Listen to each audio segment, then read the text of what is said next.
Hey guys, and welcome back to this channel. In this video I'll be showing you guys how you can magically delete like items or like objects in a photo on CapCut PC. Scroll down. This only works with photos for now. Scroll down until you find the AI remove.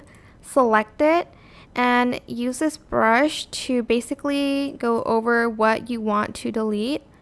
I'll just like do this because I don't have the time to outline it that much. There's also like an eraser tool here, so you can like erase what you don't want to remove. Then you're going to select remove. It's going to do its thing and it's going to remove it automatically for you. And that is it. Super simple. I hope this tutorial was helpful for you guys.